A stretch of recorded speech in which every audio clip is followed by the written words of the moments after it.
I'm here with Glyn and Sophia Barrett. Hello. Nice to meet you. Hey, nice buddy. to meet You guys head up the entire Audacious ministry. Yeah. It's great to meet you.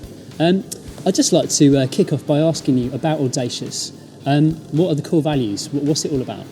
Audacious as a word, as a ministry, was birthed in a prayer meeting, and we were just praying one day, just three guys, and we said the words, God helps to be audacious. And when I prayed that word, I stopped. I looked at the guys. They kind of had their eyes open. They were looking at me. And I said, that's it, isn't it? And they said, that's it. We're called to be audacious. And we kind of paused. Didn't really know what the word meant. Went to the dictionary. Thought, wow, that's amazing.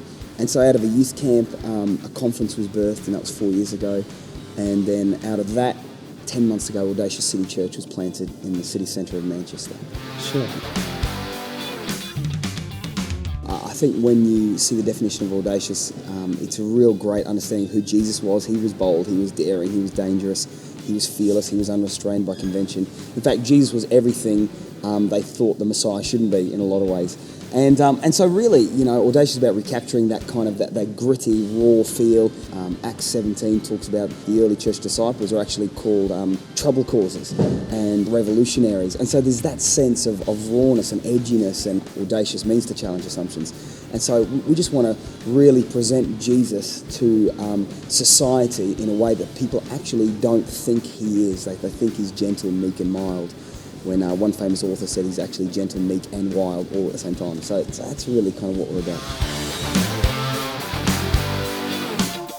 I'm not necessarily a muso, but I just love worship and I love seeing young people, getting a hold of God. So that's what I'm really passionate about. Sure. I'm just excited to see, 12 and 14-year-olds getting a grasp of God and what God can do, and them just being infectious in their school, in their family, in the city, and just having an influence. The young people in Manchester, probably nationally have a bad reputation for gangs and for, not really going anywhere. But I just want to see the young people, from Audacious, just transform it and just say there's something going on for the young people in Manchester.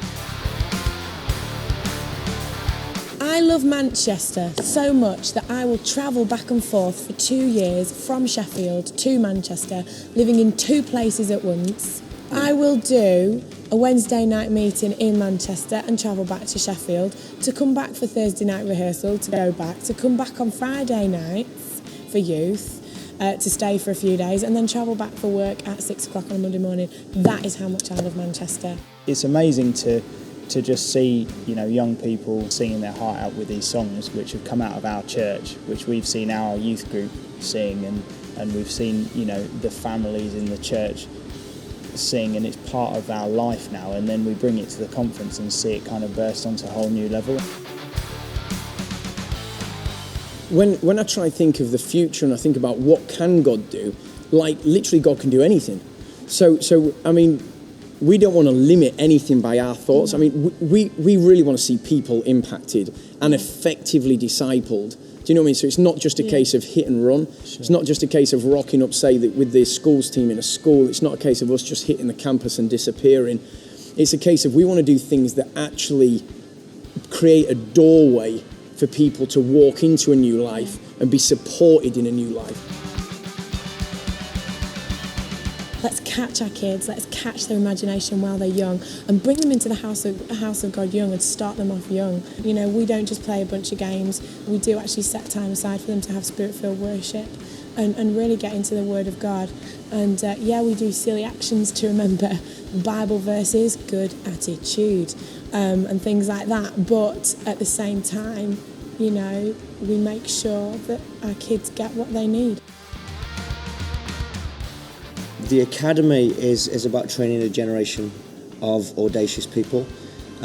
So we are week in, week out, Monday to Wednesday, we're putting lectures on for people that are saying, you know what, my future demands that I have to make a great choice today, that I have to make great decisions today. We want future prime ministers. We want people in the limelight of sport. We want people in public arenas that are audacious in character, not just in church, but throughout their lifestyle. The people that we're looking for is emerging leaders, so it's not age specific.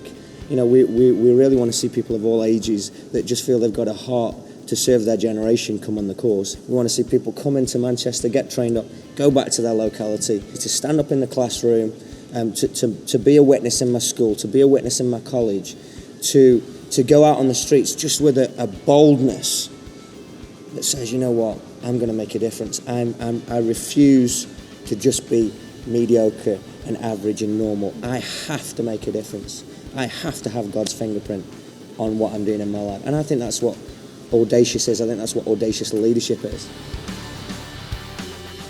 It's at the heart of everything that we do. We want to create a culture that's not just leaders that are leading well, but it's not just a Sunday meeting, what we're doing live together. But it's just open for all ages and all groups of people. And within that, it just gets a real sense of family and just people, again, are just connecting and just really spending time with one another. So it's being deliberately enthusiastic about everything because of the God that we serve. He's enthusiastic, and therefore to be enthusiastic.